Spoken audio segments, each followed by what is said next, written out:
Well. The sip intro was very necessary for today. You probably know why. There's been a lot, obviously, Rebel Moon talk going on. Zack Snyder and the cast and Deborah are still on the press tour. They hit up Tokyo. A lot of cool pictures from there. Duna Bay finally got to join the cast to promote the film there. They did the LA premiere, and as part of that, there is a very interesting piece of an interview that is coming out. Lots of cool stuff that Zack's been sharing overall, and if you want to get caught up, head over to my channel and check out anything you might have missed recently, and if you're new, don't forget to subscribe if you enjoy my content. But recently I made a video about Scott Stuber, the head of film at the CEO, head of film at Netflix, who addressed the sell Zack Snyder's Snyderverse to Netflix hashtag or, call from fans.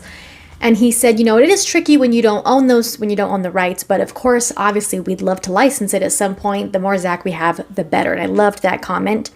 And now Zack was also asked about it. There's also some more character promos to get into today, but first, let's see how Zack responded to this question that if Netflix had the rights to his DC universe, would he be interested? There's no getting around this answer, so let's take a look. Netflix finally has it and you could hypothetically continue, would you be open to it? If Netflix had owned the rights to the DC characters in my extended universe, of course I would absolutely whatever yeah, no question. Fans will be very happy. Yeah. Fans will be very happy. And I like that he emphasizes the characters in my DC Extended Universe, obviously, which has become known as the Snyderverse. And I think Rebel Moon is kind of getting grouped into that term as well now. Before people start saying, oh, but he recently said that he would only go back, because I made a video about this too. He said that he would go back to DC if he could make a true adaptation of The Dark Knight Returns. But clearly, he was talking about going back to work with Warner Brothers. That's the only way he would go back. But obviously, if Netflix had some kind of licensing rights or agreement to use his corner of DC, Snyderverse, which, would be Man of Steel, BVS, Ultimate Edition, Zack Snyder's Justice League, and everything that comes along with that, then he would absolutely want to continue it in some way. Clearly, there's a distinction there between what he said about only going back to do The Dark Knight Returns if that was an option, and this. Made that pretty clear. And that's what this question was a follow-up to. They kind of started out with, you said you'd only go back if you could do The Dark Knight Returns, but if Netflix had the rights to do it, then that's obviously a different story. I'm not saying that this means it's going to happen, because obviously we don't know if that's ever going to happen, or if, Warner Brothers Discovery, if they would even be open to anything like that. I think they'd probably want a huge chunk of whatever money these movies would make at Netflix. But, obviously the relationship that Netflix has now established with Zack and Deborah and all of his production and everything that he has to offer, it would definitely be, it would be insane. It would be crazy, but in a good way. And then interestingly, kind of along those lines, there was also a headline that dropped today from Variety that says Warner Brothers and Tubi have signed a deal to bring all DC movies to Tubi to stream for free, including new releases like The Batman. Now, I don't think it's all DC movies, including The Batman, referring to Matt Reeves' Batman movie. Animated movies, Batman Death in the Family, DC Showcase, Superman / Shazam, The Return of Black Adam, The Death of Superman, Justice League, Flashpoint Paradox. Okay, so a group of animated stuff, the Stargirl series, Swamp Thing, Constantine. It also includes Suicide Squad, Black Adam, Wonder Woman, and Aquaman, Batwoman, Gotham, Lois and Clark, The New Adventures of Superman, so different series, animated stuff, Birds of Prey, Green Lantern, Wonder Woman 1984, as well as older Batman movies such as Batman Returns, Batman Forever, Superman the Movie, Superman 2, Krypton, Gotham, so a lot of different stuff, but I don't see anywhere in here Zack's stuff. And right now Netflix has Man of Steel, BVS, and the Suicide Squad, and a couple of other DC, another suite of DC movies, and a lot of these titles were not included with the ones that went to Netflix. So I guess maybe that's probably why Man of Steel and BVS are not listed here. But neither is Justice League. I haven't read the entire article, but I don't even see the theatrical cut of Justice League here. I think Justice League was supposed to go to Netflix, but I don't know if it ended up happening or not. Which would, I would understand why Netflix wouldn't want to, but it's to be. This is for free, and it's not that it's a bad thing for people to have free access to, a lot of these movies and stuff like that. It's not a bad thing to have it out there, and David Zaslav did say that they were open to licensing agreements, but with the whole Netflix thing, he kind of said, like, if it's good for business, if it serves us well, if it's good for the brand, then why not? I get that, but at the same time, is it just because are they a little desperate? Is it because they've lost a lot of money?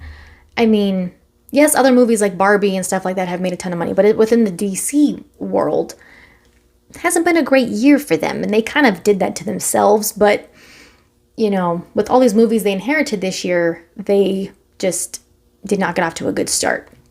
So I don't know. I think it could be a little bit of both, wanting to do business and have their product out there across different platforms and whatnot, but having their own streaming service at the same time. It could also be like, hey, we need to get DC out there because it's not doing as well as we want it to, even especially with the movies that came out this year. And Aquaman 2 still has to come out very soon, so we'll see what happens with that one. But so far it hasn't been a great year for them. So that was really awesome to see Zack just put that out there and be excited about and show that he would definitely want to do that. And it would be a lot of red tape, like I've said in other videos before, but it's awesome to know that Netflix would definitely be interested, as well as Zack. So it's nice to hear. It's good to hear things like that. Whether or not it actually happens is another thing, but still cool to hear from them. And if you've been keeping up, you may have seen the character promos that have come out for the Rebel Moon cast. We've had a handful so far. There's a couple more to go. Yesterday we got the one for Gunnar the Farmer, which I will share it briefly in a moment. And then also the behind the scenes things that they've been sharing for each character. Today we got the one for Admiral Noble. So first let's take a look at for Gunnar. Play a character named Gunnar. He's a humble farmer, a man who lives off the land, leads a peaceful life. He's not particularly brave. He's even a bit naive, I would say. One day they're invaded by an evil force, so to speak. He's a different guy from all the warriors, no weapon, thoughtful and kind. He's smart, has a lot of inner strength that blossoms over the course of the movie. Gunnar gets the opportunity to correct a mistake that cost somebody's life. People are capable of things that normally they might not be capable of, and I thought it would be great to be part of a story like that.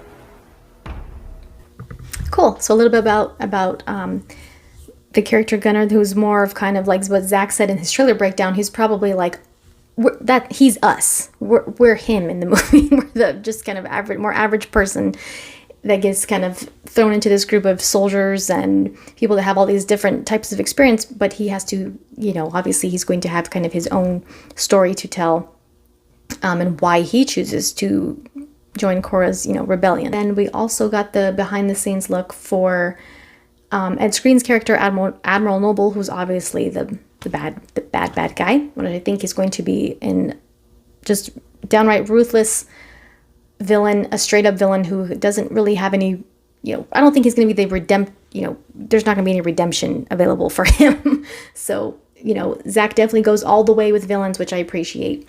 Let's see what he had to say about playing this character. Is a brutal army leader on a mission from the mother world to find the rebel insurgents, and nothing will stand in his way. While I'm looking for them, I find the greatest prize of all, the most wanted fugitive in the known universe, Korra. When you look at Noble, you see a ruthless, cold man who has chosen horror over morality in the name of ambition. He's been away from the mother world for about a year, and he's really just kind of gone off the rails a little bit. Started training like an animal, Muay Thai, strength training and being even more disciplined with my nutrition, making sure that not only am I aesthetically in the right place to physically, emotionally, spiritually give everything and empty the tank. This shoot has been one of the hardest, most demanding shoots I've ever done. And if Zack calls me, I'm back again in a flash. I've enjoyed listening to him talk about his character and working with Zack.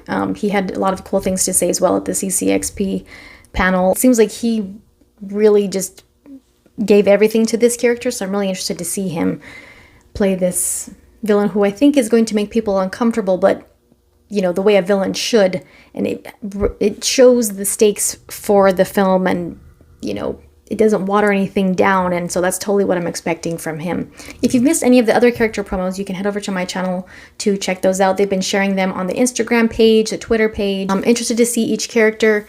I'm really interested to see Nemesis. I think she's going to be awesome, and I'm glad Duna Bay got to join the cast at the Tokyo premiere, because we haven't really been able to see her yet at the other events and the other red carpet premieres. So I'm glad that she got to join them and talk about her character, and there's just been a lot of exciting stuff coming out, and awesome to hear Zack talk about, you know, respond to that question today as well, and didn't try to walk around it or, you know, say anything that would, like a blanket statement.